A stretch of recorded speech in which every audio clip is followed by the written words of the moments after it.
2024ஆம் ஆண்டு இறுதியில் பர்மிங்ஹாம் தொழில்துறை மொழிபெயர்ச்சி சேவையில் வேலை செய்த 3 முன்னாள் சக பணியாளர்கள் 40 ஆண்டுகளுக்கு பிறகு தங்கள் பழைய பணியிடத்தில் மீண்டும் சந்தித்தனர். அப்போது அது ஹேண்ட்ஸ்வொர்த் டெக்னிக்கல் காலேஜாக இருந்தது. ஆனால் இன்று அது சவுத் அண்ட் சிட்டி காலேஜ் பர்மிங்ஹாமின் ஒரு பகுதியாக உள்ளது. 1980களில் மூவரும் தங்கள் தொழில்முறை வாழ்க்கையை தொடங்கினர். मेरा नाम सरदूल टेसी है। मेरी माँ बोली पंजाबी हैगी है। मैं Birmingham industrial language training services वास्ते 1979 तो लग के 1986 तक काम किया सीगा। मैं दिसंबर 1984 ਵਿੱਚ ਇੱਥੋਂ ਜੌਬ मूव कर ਲਈ। ਉਸ ਤੋਂ ਬਾਅਦ मैं 2-3 ਕਾਲਜਾਂ 'ਚ काम ਕੀਤਾ। फिर मैं एडल्ट लर्निंग इंस्पेक्टर बन गया। मैं हूँ गॉर्डन वेल्स और मुझे थोड़ी हिंदी आती है। वैसे ही मेरी मातृ ज़बान अंग्रेज़ी है और मुझे गैलिक भी आती है। அவர்கள் மூவரும் தங்களின் ஆரம்பகால வாழ்க்கை நினைவுகளை பகிர்ந்து கொண்டனர். But you guys were like the first tranche Yes. of folk getting involved in English for speakers of other languages. Yes. But with bilingual skills brought to that. 1980களிலேயே பர்மிங்ஹாம் ஏற்கனவே பல்வேறு கலாச்சாரங்களும் பல மொழிகளும் நிறைந்த நகரமாக இருந்தது. குறிப்பாக ஸ்பார்க்ப்ரூக் அல்லது ஹேண்ட்ஸ்வொர்த் போன்ற பகுதிகளில் நீங்கள் ஜமைக்கா இசையை கேட்பது, ஆசிய உணவுகளை உண்பது மற்றும் ஐரிஷ் பப்களில் மது அருந்துவது போன்றனவற்றை மகிழ்ச்சியுடன் அனுபவிக்க முடியும். ஆனால் இத்தகைய கலாச்சார தொடர்புகள் இங்கிலாந்தில் புதியதாக இருந்தன. மேலும் இது அடிக்கடி சூடான அரசியல் விவாதத்திற்கும் ஆளாகி வந்தது. இந்த சமூக சூழலில்தான் தொழில்துறை மொழிபெயர்ச்சி சேவை இயங்க வேண்டியிருந்தது. அவர்கள் மூவரும் தங்கள் பழைய அலுவலகத்திற்கு சென்று முன்னர் அங்கு செய்த திட்டப்பணிகளை பற்றி நினைவு கூர்ந்தனர்.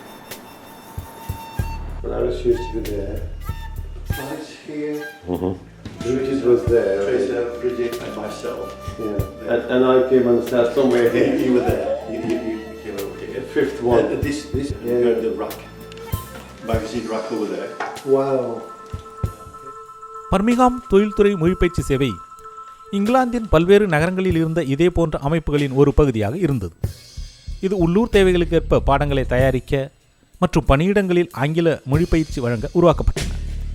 உதாரணமாக உள்ளூர் தொழிற்சாலைகளில் வேலை செய்யும் பிறமொழி பேசுபவர்களுக்கு பயிற்சி அளிக்கப்பட்டது.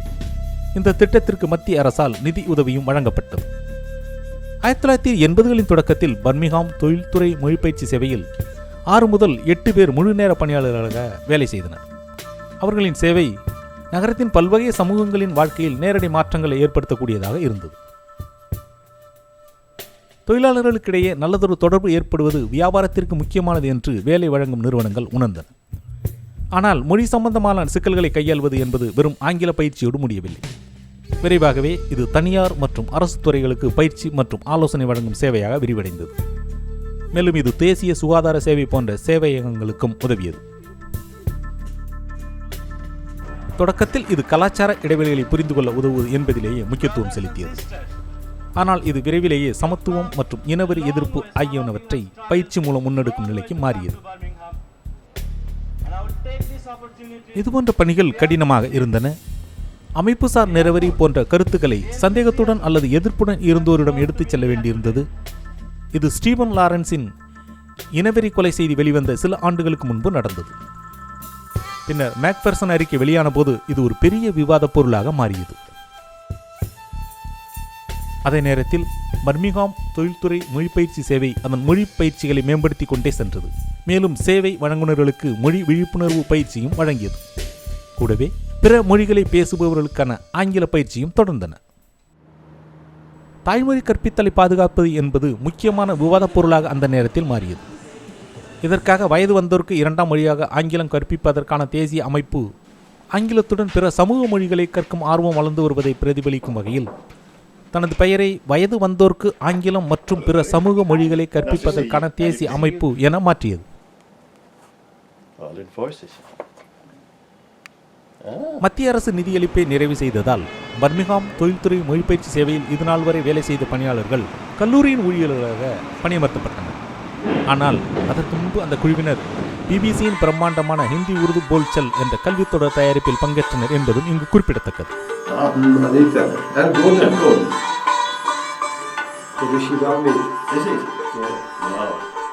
பிபிசி முதலில் எந்த ஒரு தெற்காசிய மொழியையும் கற்பிக்க முயன்ற நேரம் இது. மேலும் இது முழுக்க முழுக்க இங்கிலாந்தில் உள்ளூர் புலம்பெயர் சமூகங்களுக்கிடையே படமாக்கப்பட்டது. I want to learn Urdu because I have a lot of Asian friends who can speak the language and it'd be nice to communicate with them. Hindi Urdu Bolchal club என்ற அறிவிப்பை காட்டி சமூகத்தில் உள்ள உள்ளூர் மையங்களை தேட மாணவர்களை ஊக்குவிக்கும் புதிய யோசனையும் இதற்கு ஆதரவளித்தது.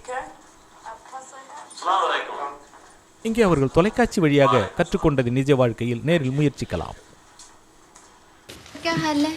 ठीक है. क्या हाल है? मैं भी ठीक हूँ. और आप कैसी हैं? ठीक हो. இந்த அறிமுக படத்துடன் பல மொழிகளில் பதிவு செய்யப்பட்ட நேர்காணல்கள் மற்றும் உரையாடல்கள் இணைக்கப்பட்டுள்ளன. இதில் முன்னாள் சக பணியாளர்கள் தொழில்துறை மொழிப்பயிற்சி சேவைக்கு பிறகு அவர்களின் வாழ்க்கையை நினைவு கூர்க்கிறார்கள். மேலும் அந்த அனுபவம் அவர்களுக்கு என்ன கற்றுக் கொடுத்தது என்பதையும் பகிர்கிறார்கள். நவீன மொழிபெயர்ப்பு கருவிகள் இந்த பதிவுகளை பல மொழிகளில் புரிந்து கொள்வதற்கு வசதியை வழங்குகின்றன. அதே நேரத்தில் இந்த தீவுக்குரல்கள் என்ற திட்டப்பணி எபிரிட்ஸ் பகுதியை அடிப்படையாக கொண்டிருந்தாலும் அதன் வேர்களை 40 ஆண்டுகளுக்கு முன்பு பர்மிங்ஹாமில் விதைக்கப்பட்ட வளமான நிலத்தில் காணலாம்.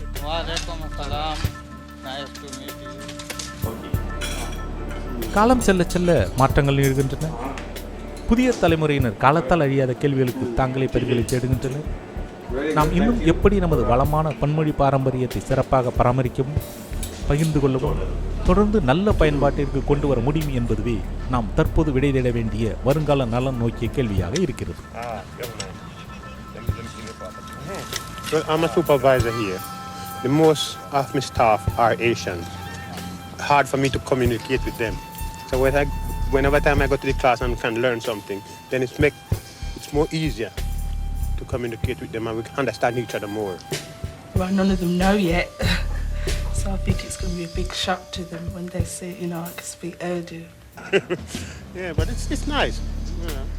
So I enjoy it, man. Smurgy.